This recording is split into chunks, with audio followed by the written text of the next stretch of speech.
your RCB team, right? Hi, welcome to today's episode of the LeadSquared Podcast, where we host some of the prominent business leaders of the country who are shaping the future of India on digital, on technology. Today, we have a very special guest, Mr. Prabhakar Tiwari, Hi. good friend, ex-chief growth officer of Angel One. I think a household, brand, thanks to Prabhakar's stint there. He has been at the forefront of marketing technology in several companies, and we'll talk about that. So let's get started. Prabhakar, welcome. Thanks for coming to our office. Yeah, thank you, Prashant. I mean, we had so many conversations, but this one feels special and frightening also. I mean, you have all the advantages of asking the question. It's your podcast, you're the host, but I'm very happy to be here today. I think before we go into the professional part, would love to know where you're from, which city. And typically stories are, from small cities, people coming in, have dreams, right? They come to big cities and make some difference. So just wanted to start with that. Yeah. So that's a great stuff, because I believe what we forget in our journey that we get to look at finished product and, some of the victories which people talk about more, more visible. But what we forget is the struggle that all of us go through, coming from a small town and all. So I started in Chhattisgarh from a township. If I look back, that was a great advantage, because township had amazing cosmopolitan culture in a way. What was the name of the township? It was Korba. Korba, okay. Chhattisgarh. And got to learn a lot from different set of folks, many cultures. My immediate neighbors were Maharashtrian. So now I'm in Bombay. I've already picked up few lines which are very helpful. And of course, almost many lines in many regional languages, which helped during my FMCG sales stint and other stint. I mean, people respond to, sentences from their language much more warmly and all of that. So, I mean, that's how I started my journey. Till class 12th, I was there with CBSE. It was at a CBSE school. CBSE Hindi medium, English medium? Hindi medium. Hindi medium. My father had a vision to put me in English medium. So class 11, 12th, he put me in CBSE. My sister and brother were in English school, but I was the first kid. So he had his learning curve. And I was so wedded to my school that I didn't want to change school in between. Yeah. So, I mean, I meet a lot of people, who come from this kind of background, right? Especially in our age group. I mean, people came from small cities, Hindi medium, struggle to learn English, by the way. So I am also one of them. I think it's just after my school, if anybody would have told me to host a podcast and speak in English, I would have struggled. Many of us, honestly. And it's no, I mean, definitely see, language is not a barrier. Unfortunately, this last decade, I'm seeing that, the sense of polished English being sign of intelligence, that's coming off in a big way. Yeah. And many leaders like you and others I see in variety of walks of life, culture, politics, sports and all, are really breaking that barrier. True, absolutely. And most of our biggest success will come in when the heart and mind can be in sync, and that can only happen when you are kind of thinking and talking in your language. Absolutely. You went to land in NIT? No, I went to Bhopal for my engineering. Okay. I am Bangalore for my MBA school. Okay, yeah. I see. So Bangalore, is as a place in your... Very close to heart, and congratulations to you and your team. Yeah, thank you. And winning it after 18 years. I think it was, very remarkable. Feel for you. Yeah, I was not watching cricket yesterday. I was actually sleeping, and suddenly there were firecrackers. I thought suddenly Pakistan drones may have come to Bangalore. But my kids told me that, It was an episode. Yeah. All right. So you started your career in process engineering, right? And from process engineering to brand marketing, right? Right. I mean, how did the shift happen, bro? I think what I always tell people that, and engineering taught me, and I'm a mechanical engineer, so about efficiency, right?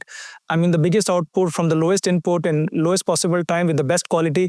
I mean, everything you take a boiler, turbine, or whatever mechanical stuff, that's what they talk about. Fortunately, process engineering taught me a lot about statistical quality control tool, management techniques, again, measurement. I learned that. And somewhere in brand marketing, my approach was very, very different, because I was always metrics driven, heart first. And also I could always kind of get the right measures available for decision making with my management. So that allowed me a lot of leeway to run campaigns the way I wanted, the budget I wanted, and I could show them the kind of, definite outcomes of that. And in my opinion, brand marketing is very simple. Again, I mean, you're talking about the Hindi medium and English medium. When I started my career with Marico and used to meet the South Bombay advertising agency folks, like, very, very polished English, very South Bombay style. But then, and a lot of my colleagues were from South Bombay and all. So, so used to kind of, get some nasty comment also at times. But because leg pulling is a common, like among peers and all of that. Absolutely. But I realized that if you can hold on your own, if you operate from instinct, and also help that I was marking topper of my batch at IIM Bangalore, so that aura was always there. So, but even then, I could make my points with more impact, and could get my way through. And after initial set of successes, people start respecting your work, and start giving you that space to operate. I see. Have you seen that movie, this 12th fail, this 12th pass or 12th fail? Yeah. So in that guy becomes an IPS officer, actually, right? And this interview that, the glass, right? Right. कि glass steel का हो या फिर शीशे का हो, right? पानी साफ होना चाहिए. पानी साफ होना चाहिए. Right? So I think that's important. And fundamentally, businesses have also realized, like people talk about, like I'm going slightly off topic here, but people talk about like getting a job in Air India in 70s. 60s was all about like, being very westernized. So today, like we have seen that has changed completely, right? The kind of air hostess, male, female that we see in the Indigo kind of airline and all. I think that's what is required, right? So the point I'm making here is that brand marketing for me, brand marketing and business were never different. So, I think the brand architecture, business architecture, and now product architecture, even the tech architecture behind it, they all go in sync. It's all about like making sharp choices and execute. Absolutely. And keep iterating. That's what it is. Very simple words. I think that's a very deep statement, actually. And I think a lot of companies struggle in achieving that because departments are operating in silos, right? And see, brand is the extension of the product or the service that you're offering, right? Sometimes we are operating in silos and trying to create an image which is distinct from the company, the product, and then things fail. Correct. If you align everything, then I think, you are giving a very powerful message absolutely to the consumers. So I was lucky that in my career, I never had to repeat a sector. I think fintech and wealth tech will be the only sector that I'll possibly repeat, and we'll talk more about it. But, kind of solving grooming issues with Parachute, or like yogurt food issues with Danone, or like automobile issues with Seat, or cosmetic issues with Avon. Everywhere I could see that if you keep customer at the core, they're very simple folks. Their needs may be very specific, but you're dealing with a life system, right? You do not know where the next trigger will come for purchase decision or like evaluation, interest, the entire funnel that we're talking about, right? In my mind, you're absolutely right. What allowed me to have a very successful stint in various organizations is that I always kept business first. Like, what are the customer pain points? Am I focused on that? And I always ensured that I met the entire value chain, from dealers to somebody like making a tire puncture to, going to a biker.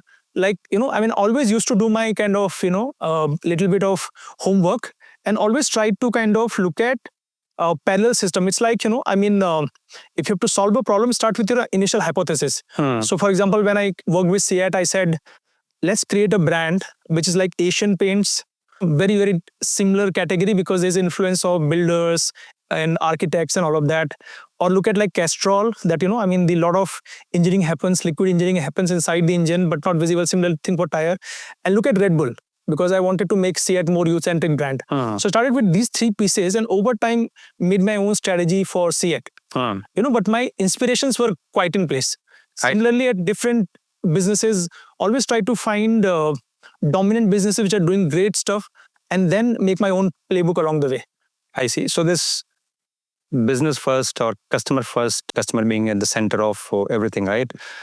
Did it come through, say, education or, some observation or learning or some, hard mistakes? Because a lot of time I have seen that this is told, right, from books, people from professors, right?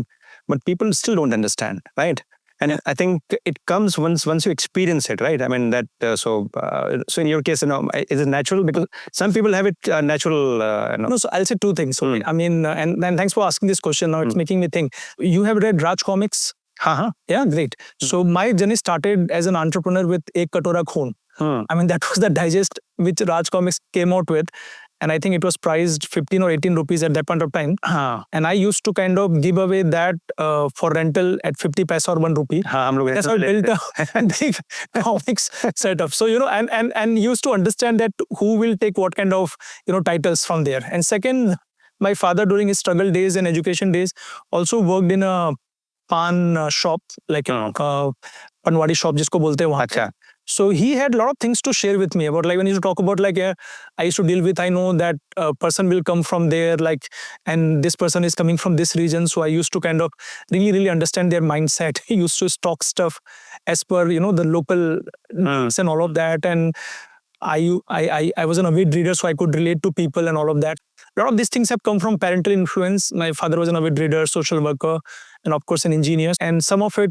So the point you made is about, like, we have to find our inspiration. And also we have to make that extra effort, which looks like pain initially, but that gives you that edge. If you're looking for edge, if you're looking for excellence, any field, you have to put that extra effort. Customer first, business first will come from there. If you just see your job as a marketeer or a salesperson or a supply chain person, that's where you're missing the link. Absolutely. And so is it fair to say that you have to be in the thick of things? Right. You have to be basically where the customer is. Right. And maybe co-located with the customer, right? Right. In order to experience what the customer is going through, then only you will have empathy and you will start believing customer first. Absolutely. Right? Because unless market mein aap ho, right, your field, right, you don't know. You're creating a brand, a fictitious brand, right? I mean, right? So, doesn't have, because see, most of the time we think that a campaign here, a poster there, or a banner there, I mean, is made a brand. Nothing. Even a performance marketing with a 10-second fleeting impression or 5-second fleeting impression is creating a brand. It's like a big canvas out there. True. Whether you start with a pen and brush or you kind of just throw some, kind of dots. I mean, you can start from anywhere. You build from dots, or you say that I'll do a big campaign with 200 crores campaign, I'll start with there. Then you're starting with a very, very fixed mindset. Then you've really not understood that, how the brand will be viewed over time. So the big things we today see, Pepsi, Coca-Cola or HUL or a Nestle, are a brand 100 years, 120 years old. I mean, over time they have built it. Some entrepreneur has really peddled the stuff on his cycle or rickshaw. And from there they have built that, big businesses. True. You have worked in a variety of industries, right? What was your first reaction when you joined Angel, right? And what were the challenges that you saw? Yeah. I mean, I did it after my failed startup of the Margdarshak, where if I look back, I was kind of imagining a chat GPT system way back in 2016 with knowledge graph and AML chatbot, which can bring down the cost of consulting to startup and SME and give a big push to entrepreneurship. I was more idealistic than practical, to be honest, and learned a lot in the process.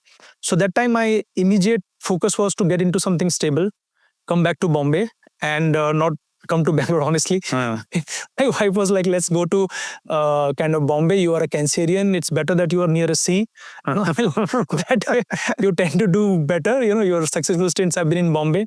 So that's where I made a choice. And of course, Angel was a great choice because when I met the promoter, founder, and, that time CEO, I mean, they said we are a 30-year-old startup.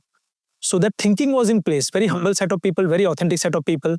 And I was in multiple meetings, I mean, we were taking a great call of getting into discount broking at that point of time. So they trusted me enough to kind of allow me to sit before they made an offer or I've accepted the offer. So, and I could contribute. I didn't hold back my own thought process during that phase. And so that was the inspiration. And now I have so much confidence in the category and the pain point it can solve and the way it can help in the wealth of the nation or like solving problem for individuals and families.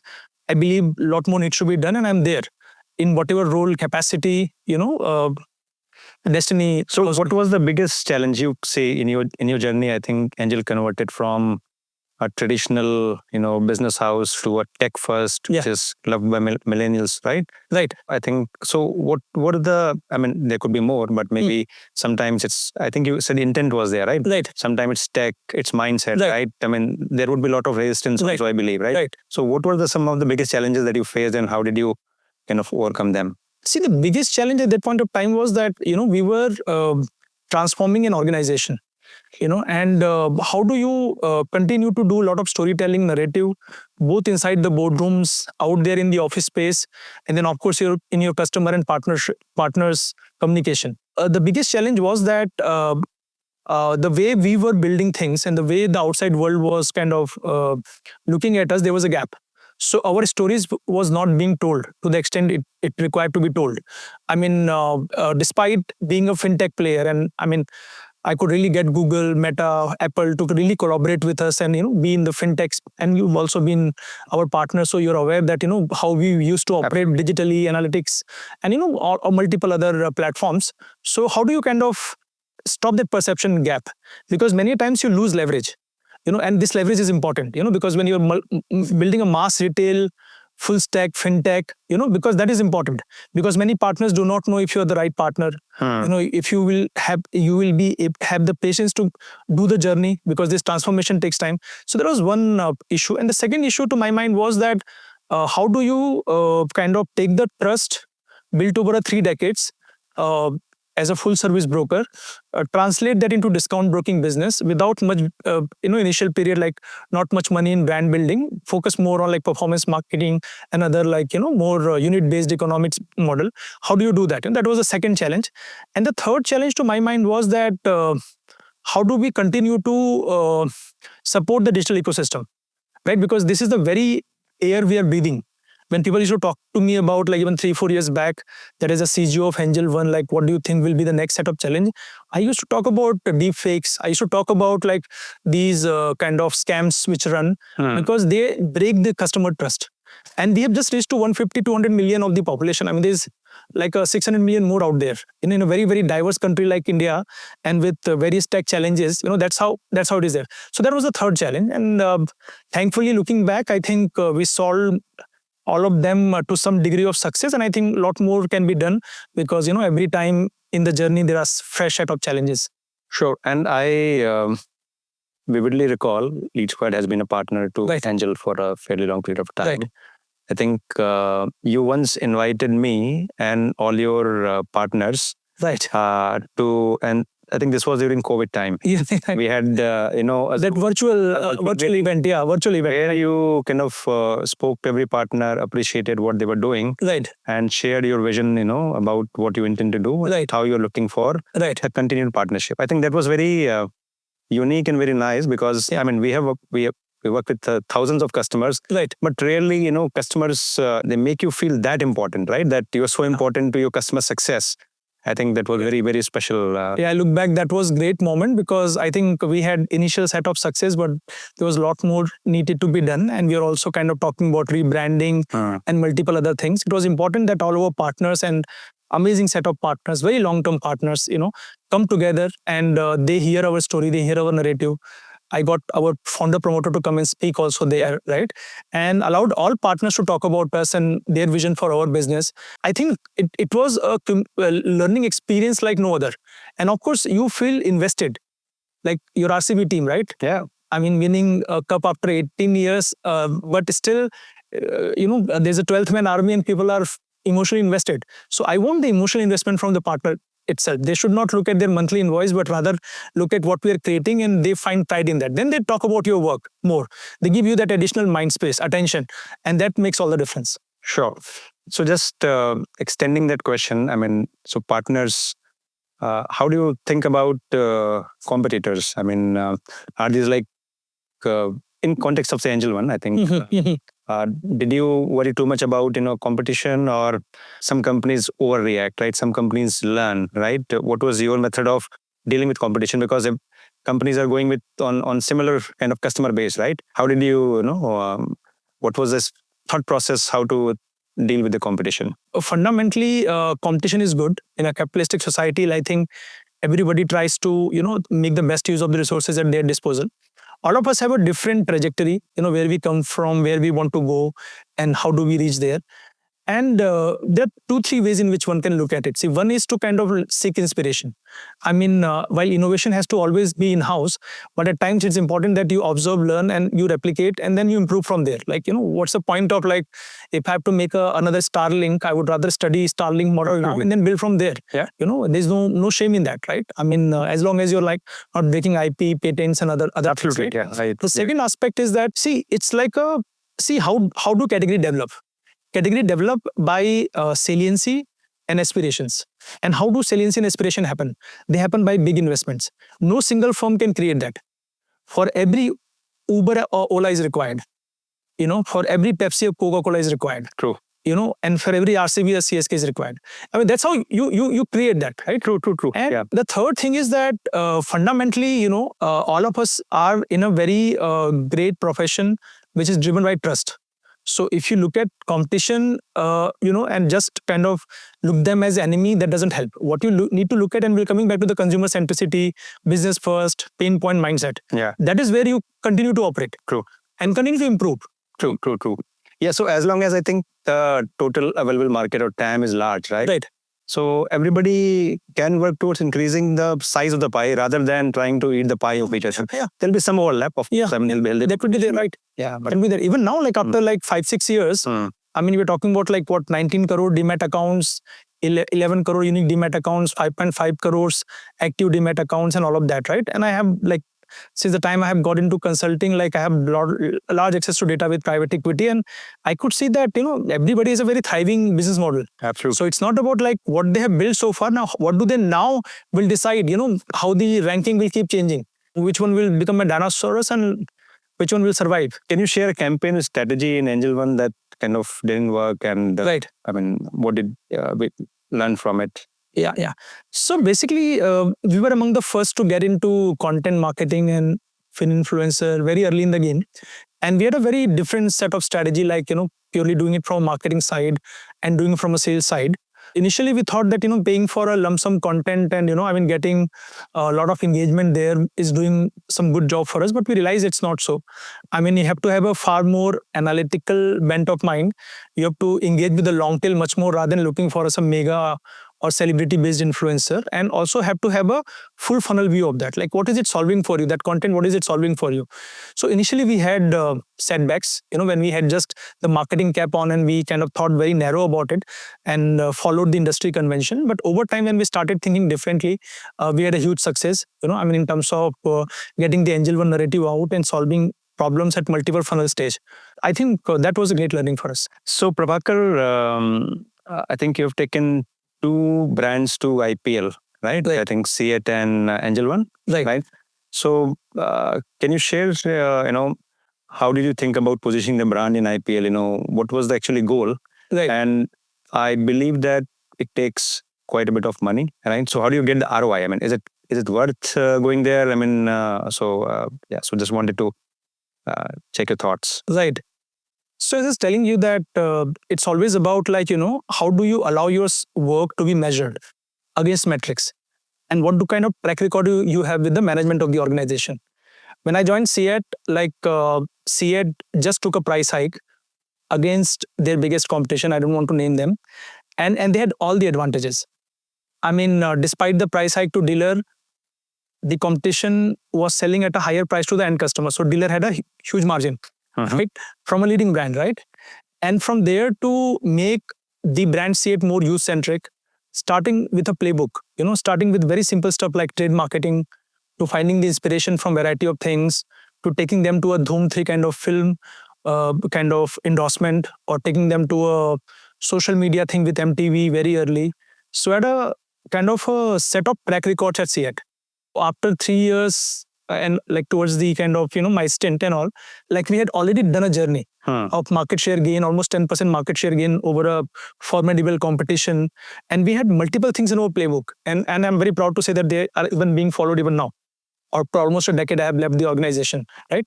So for CET, at that point of time, for us, CET already had a cricket association with the CET Cricket Rating Award. So it was very natural, kind of outcome for us. And also the property which was available was very, very undervalued property. Hmm. It's like, buy at the lowest valuation, right? The strategic timeout was actually a failed property in a way, and there were no takers. So we got that property at a throwaway price, to be honest, at that point of time. And how we have now known, like in almost a decade, like, how CET has got benefit out of that, right? So when you do something of that sort, then ROI is very well understood, right? And it's a very efficient process of brand creation. Now we got CET into cricket bat branding also, and the competition, which had almost a decade advantage with the most liked cricketers there. In a way, it's easier to kind of prepare a brand and business that such investment justify themselves, because they become more efficient, and they're much lower percentage of their kind of overall turnover, or maybe like other metrics that you have, financial metrics, that management accepts it. And if it continues, it means great stuff. In case of say brands like Angel One, I can say imagine that you're trying to talk to directly to the consumer and consumer, right? In case of CET, is the same intent? I mean, is it like if, for example, if I as a vehicle owner, right? I mean, right. So is the expectation, or is that if I want to change tires of my vehicle, right? Right. This brand recall will come and I will tell that I want CET tires. Right. That's the intent, or there's something else? So basically, if you look at the purchase journey in a tire, it's a growth purchase. I can go on talking about like tire as a category, honestly, but I'll keep it brief to the extent that in the tire customer decision weightages, what brand comes first to their mind had certain kind of push on what they finally choose. And of course, dealer also does a pushback there. But more importantly, how do you efficiently communicate about a wide variety of product ranges that you have? It's not just about the brand recall. Like at some point of time, CET was making SUV tires and supplying to Bolero and Mahindra, and over time they became premium SUV tires. But the market didn't know that they were into SUV tires also. I mean, of course, they were not really spending on branding that much. And of course, they had no efficient way of communicating to the market. Now with a CET strategic timeout kind of property, you have so many communications you can do over a span of the 74, 84 matches, right? Right. So that's the advantage. For Angel One, it's a very different thing. It's about starting with a North Star of saying that I want to be the most trusted fintech brand for 1 billion people. And wham, like with IPL, you reach to 500 million people immediately. And over time, you build that trust. I mean, it's a given thing. I can tell you the power of media. I mean, meeting mothers in Bangalore or like young girls in UP, like talking to them about variety of their purchase decision, and you see the trust of the media in there. I see. And we all of are programmed to that extent. I mean, don't think that you're a techie and you're a co-founder. You're also programmed. No, I get that. I get them. And right. I think, yeah. So basically, this communication via any medium, right? And also, Angel One also towards this stint, looking at all possible data, where competition was already there, burning crores of rupees, but just because they were startup and venture funded, nobody looked at them with so much scrutiny. But like a public limited company with quarter-on-quarter results to show, I mean, we took that bold call, and that was required. And then we'll see the benefit. I've been meeting And it's a multi-year thing, right? It's a multi-year thing. And I mean, and that's why such deals are valued worldwide. It's not just a unique phenomenon of India. The problem is the failures are mostly the failures where people want to jump too early in the game, right? If you do not get your GTMs right, if you do not understand the unit economics, you're not solving the funnel problem accurately, that's where the trouble starts. Now, there is a separate set of problems Angel One has to solve as they become a full stack fintech to wealth tech to kind of, multi solutions, kind of band. They're reaching deeper into tier 2, tier 3, tier 4. It's very, very important thing. Okay, I see. Okay, let's switch gears a little bit. So we'll talk about leadership, culture. I think before that, I think you teach also, right? I mean, I think you take some courses. And then which topics you usually cover? When I started, it's been almost, I think I've been doing it since 2010 almost, right? So it's a kind of a passion, hobby, to give back and actually to talk mixed theory with practical and, give my kind of students or audience a head start that way. So I started with a lot of brand marketing, B2B marketing, then consumer behavior, analytics, CRM. Like now I have done multitude of topics. As I was telling you that even now, like I have like 12 to 15 lectures, guest lectures fixed in a year in some of the IIMs and MDI and other top-notch institutes. So I enjoy teaching because it really helps me kind of answers a very interesting set of questions in a much more jargon-free way than possibly I do at my job or maybe in a podcast like this. I see. I think in your stint, you would have seen a lot of decisions where you have to give weightage to data or intuition, right? Because many times data does not tell you the full story. You don't have the right data in place, right? And you have some intuition.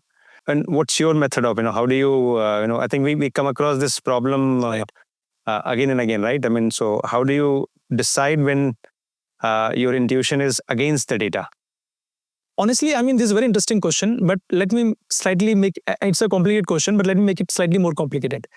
See, data do not tell a narrative. Sometimes you talk whose intuition. So, I mean, we used to joke 2 decades back, the person with the fattest paycheck, will decide, in the room, right? So, question comes, whose intuition, right? And the second part is like, whose data? Because many times, the way the data is cut, like revenue team has analytics, growth team has analytics, product team has analytics, like everybody in the organization has analytics, right? So question is, what set of data are we looking at? Like how have you arranged the data? And this is the iterative process like every organization goes through. So today the decision making at Angel 1 or maybe in our next top 3 competition, we'll be looking at the same set of data but in a different templates, right? But if you ask me, my personal thing, right? And many times it's a part of a culture, of an organization, and that's their embedded strength or weakness, whatever you call it, right? In my personal opinion, both go hand in hand. I mean, you have to kind of swim in the data, right? But if you want to kind of really walk on a real ground, the intuition has to play a role. Otherwise, then any machine can take data. Like, what's the point of years of experience, the touch and feel of customers, understanding things from partners? Your mind is also very kind of make its own patterns. So that's where the intuition comes from. I see. And I think it's important. I think intuition is a great way, actually. But it's also important that it should not be coming through your personal biases. Right. That's very true. So many times we get bogged down with our personal bias. Right. Or we have decided that we have to do this and then we are trying to find the data, back it up, right? I think that's bad. That's a trap that people get into. But as you have to swim in the data. So it's not that like today I have to make a decision, big decision, like $1 million decision or $100 million decision, then I look at data. No, even for my 1,000 rupees data, 1,000 rupees decision, I will look at data and I will swim in data. But at some point of time, I have to let my intuition come in the picture.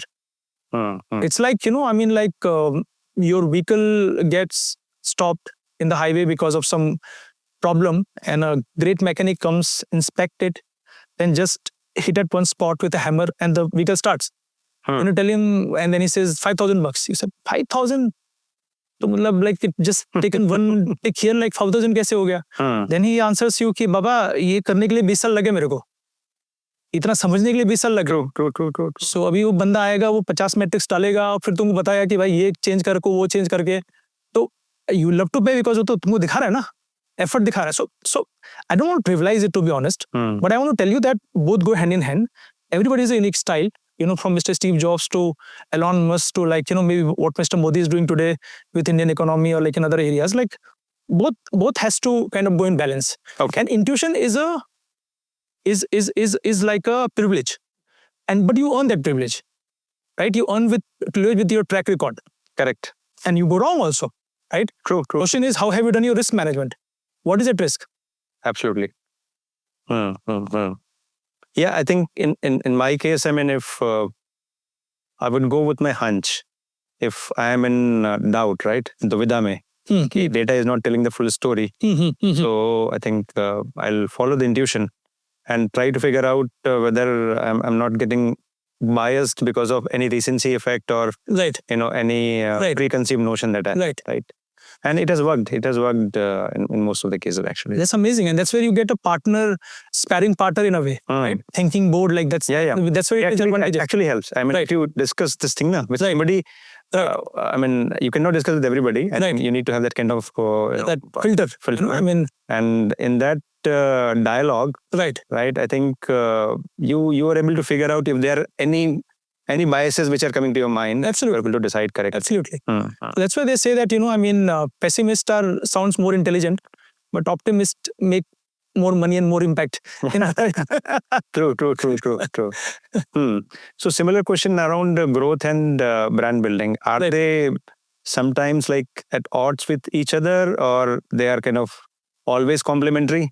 I mean, how has been your experience? I mean, sometimes do people tend to build a brand at the cost of the growth, or I mean, growth can be done without building brand, or brand, I mean, these are like mutually exclusive. So what's your take? Great question. And, and after working in so many categories and being part of so many power brands, and challenger brands, I can tell you that it's a matter of the readiness of the business. That's very, very important. And the category that you're operating in. And, what is the current landscape of that category?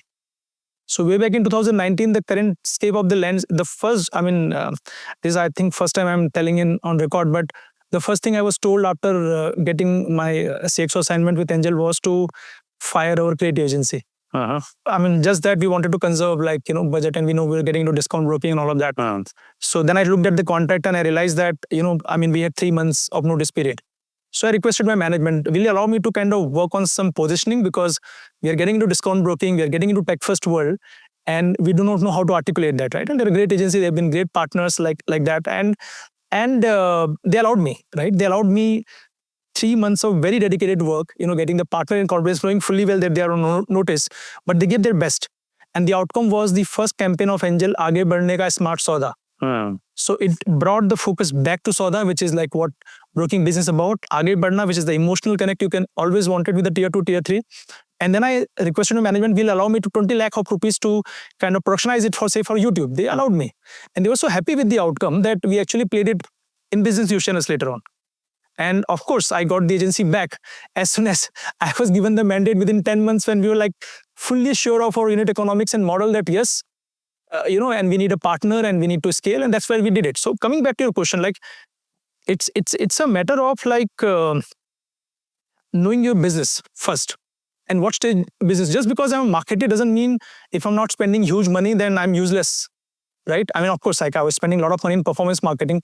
Our budgets were we'll be among the kind of topmost budget, honestly, in unit economics sense. So that's how it is. You need to be really decide at that moment what is required. Yeah, so I think that was a great example where your intuition played a role, right? Right. On the sustaining with the creative agency, right? And I was new in the category. I didn't want to kind of play blind. And I didn't have any presumptions that, I know everything or whatever I'll do will right. So it's 3 months of intense work, and kudos to the agency. They trusted me.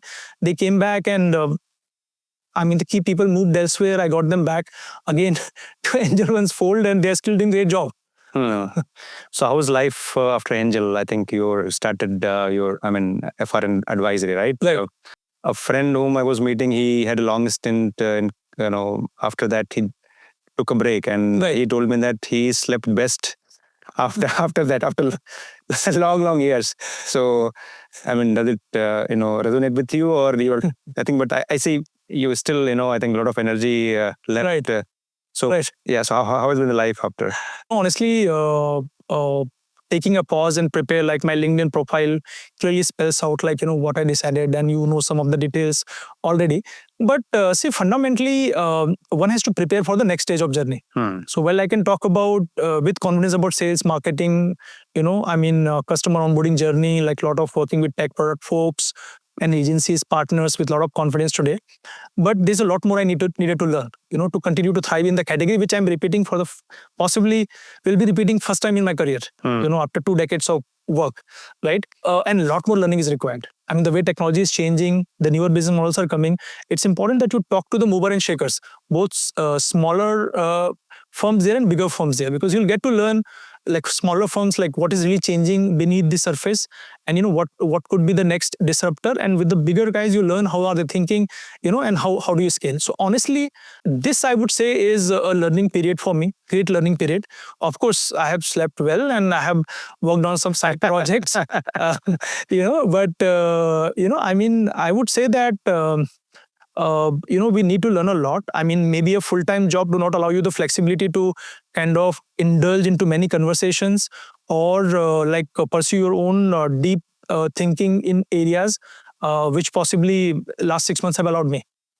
Okay, great. So how does your corporate experience help you with the founder's mindset? I mean, I think you're a long stint, right? Right. Does it help? I mean, I think, of course, experience has its own value, right? Right. But becoming a founder, I think there's anything to learn from your past experience. Yeah, of course. I have always found myself entrepreneurial when I was a management. That I would. I mean, I think I've seen that. Yeah. Yeah. So I had a good fortune to work with Mr. Harsh Mariwala also in my career stint at Marico, and then about Danone, that startup and all of that, and also with CAT, Mr. Anand Goenka, Mr. Harsh Goenka, apart from the other part of the management, and of course at Angel I worked very closely with Mr. Dinesh Thakkar. I would say that the founder mindset, what I've realized over time, they're very resilient. Because all of them will tell, of course, in public also, in private also, that so many difficult decisions actually stare them in their face. And they will tell their thinking and you'll be amazed. They could have taken that path also at that point of time.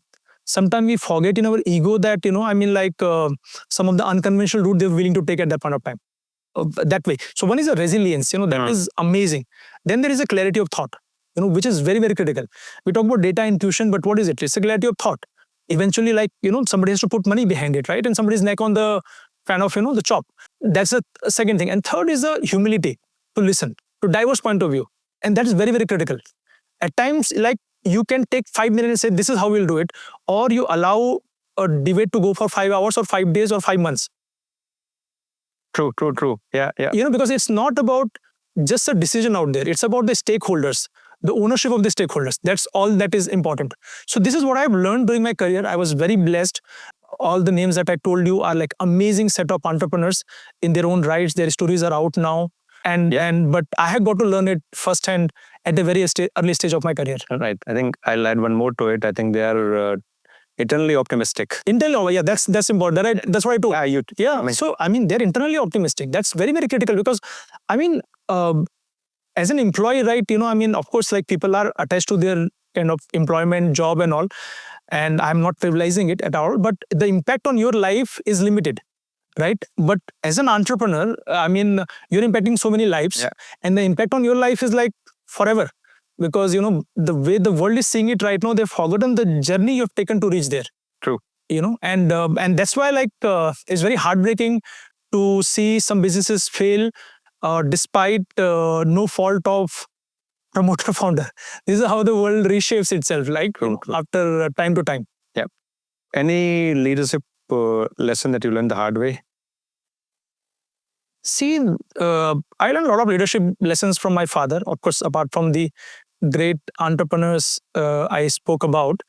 One lesson is that how do you keep switching gear? Leading from the front is great. I have worked in the shop floor, with workers twice my age at that point of time, having their lunch break extended and making them to work on a machine whose productivity will be impacting my metrics.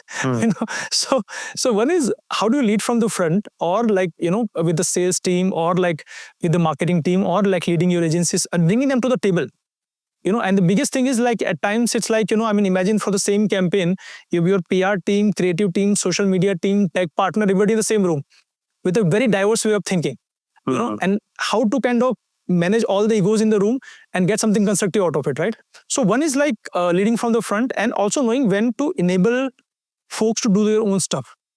For example, many entrepreneurs will tell you that if Prabhakar has to win, he has to create many Prabhakars in a way, not in his own template, but maybe with the same set of ownership, some bit of, kind of experience he has to pass on so that he can move to the next level of his evolution, right? How do you manage between leading from the front, which was required, to enablement?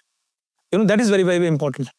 And that is one thing. And second thing is that in leadership, you need to be in touch with the human side of the people you work with. More than the professional side of it, which is important, right? And where to draw the boundary. But if you do not know what is making the person tick, you can never lead them.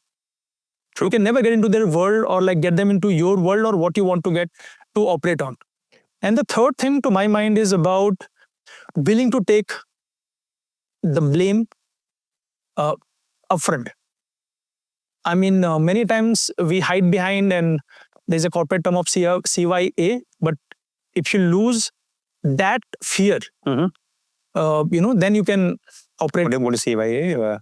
I mean, you kind of look for scapegoats, Acha, okay. And cover your ass is the kind of full form of it. Okay. So, so the point I'm making is that when you're willing to be the face, because I mean, when in college, like at IIM Bangalore, they did a big reorientation thing for us, and they talked about like fear of many things. I was surprised when my professor talked about fear of success. I said, why will one fear success? But people fear success. This is, I mean, so true. So as a leader, you have to let go of your fear. You have to have it there, but put it aside. So what would be the reason to fear success? Right?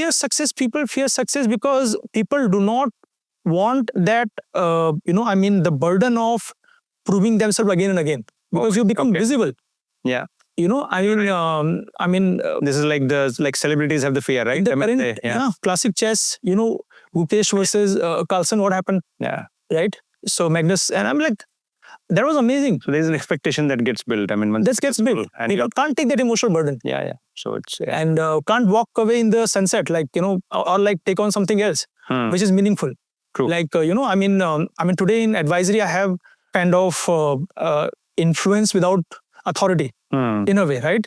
And I can actually talk to big co-founders like you with big firms, or like a small team also, like, 5-member team trying to build something. But I can actually, when I talk to you or I share something with you, I know that, it's your choice to do what you want to do. But in my capacity, both professional or friendship capacity, I'm giving you the best I know about things. And I can see you fail, I can see you succeed, but I can't kind of, so dictate you to do this A, B, C, D, right? So I think these are like, I think leadership learnings I have had, I think so far in my career and life. Let's see how it evolves from here. Any piece of advice for founders or growth officers or people with a charter to kind of grow the company aggressively? I think my advice is pretty simple. Like, it's like, customer first, solve pain points. Don't go after like shiny features, but go after the real salient and substantial problem that you're solving. And also have faith, have optimism, and build a team around it. Nobody can do it alone. True. Do you read books? Yes, I do. What kind? Business, fiction, mythology, tech? I was such an avid reader. From my childhood days, I can tell you that I can go through like, my father had an amazing library. My father's elder brother had an amazing library. And I also have a great library. But now there are 10% books which are unopened and unread. So the topics which really inspire me nowadays are mostly about war strategies, biography, some bit of philosophy. And I'm also keen to read a lot about history, which I've not been able to do it in a very structured manner. Because as we were talking, like, during the break, that, immediate impact of some disruptive technology or some disruptive cultural change cannot be seen over a decade or 2 decades, and maybe in a human lifetime also. True. You have to go centuries behind. Yeah. Because at different points of time, different forces are at work. And which force will make what outcome in a shorter term, nobody knows. True. But you cannot conclude basis that. True. You have to allow things to settle and, kind of get the true picture post that. So I think that's where reading helps. And I think I'm reaffirming my kind of resolve to more reading. Yeah. Any recommendations that you have kind of booked like of late liked in any area? I would say that there is Sahil Bloom is a great Twitter X personality. I think he talks about like types of wealth. I think there's a book which is recent. Yeah. So that I found very, very interesting. Okay. And second, I would recommend people to read some bit of the creative literary work also. Like I remember a long way I read a book like when in childhood days called A Song of Sixpence by A.J. Cronin. I believe I remember the name accurately. If you go with the hero doesn't win in the last. But the pain, the struggle that he goes through in multiple aspects of his life is actually all of us experience over time. So many a times, if you take it personally, it becomes difficult, but slightly philosophical. But if you really understand yourself as a part of a book or you are able to kind of take decisions much more dispassionately and allow things to settle. True. No matter what. So that's what I'll recommend. A Song of Sixpence. A Song of Sixpence by, A.J. Cronin. Okay. Is it like a novel or a storybook? It's a novel. It's a novel. It's a novel, short novel, and a very, very old novel at that, but very, very interesting read. Okay. I think sort of last question. How do you unwind, recharge? Yeah. A lot of things like photography, biking, reading books in the days, but now taking nature walk with my daughter. I have a small setup at Karjat, kind of looking at like some agricultural land to develop something over time here. So that really takes my mind off because I'm getting into topics which are not my comfort zones.